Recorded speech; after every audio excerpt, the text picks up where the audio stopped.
जिंदगी जबर मुसलसल,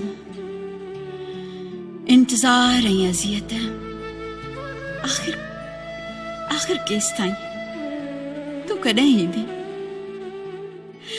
इन आस ऐं इन उम्मीद ते जियां पई त तू मोटी ईंदे। ये दिल हर पल तोखे पई सारे, तोखे पई पुकारे, काश तू जल्द वरी अची। अच मुझी दिल जा हाल ॾिस, अच मुझी मोहब्बत के वधीक न आसमाए। बस अल्लाह तो खे आणे, इन आस इन उम्मीद सहारे ही त जियां पई तू मोटी ईंदी।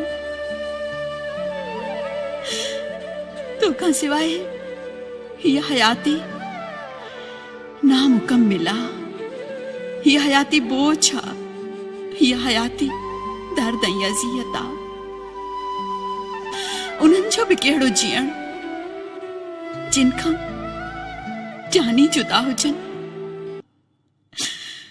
बस अल्लाह तोखे आणे, अल्लाह तोखे आणे।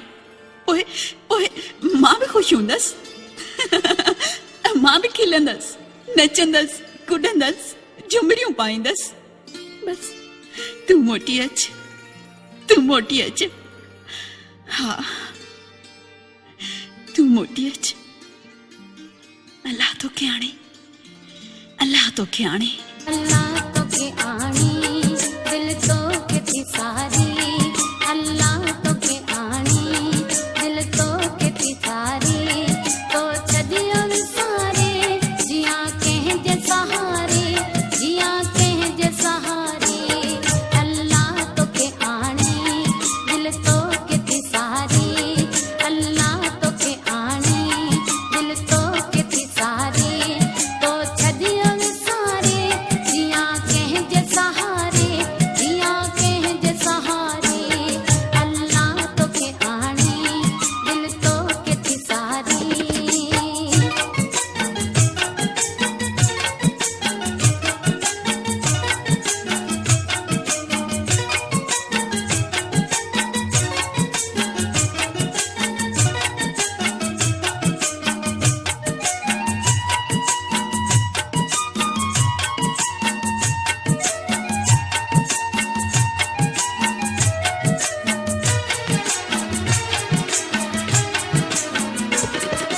रोज़ तोलाए थी पालूं विझां, जेको अचे तो तुंहिंजो पुछां मां।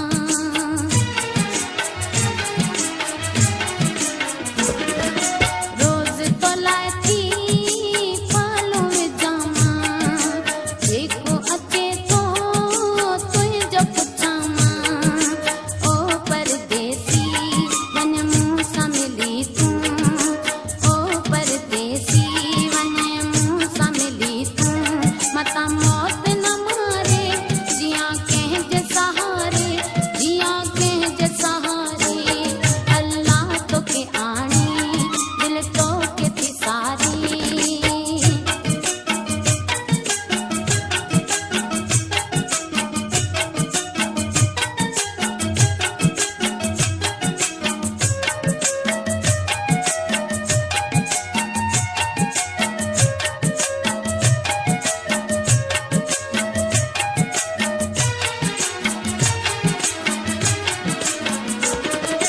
लोग सदे जा मेहणा मिलन था, ओड़े पाड़े वारा मुंह तां खिलन था।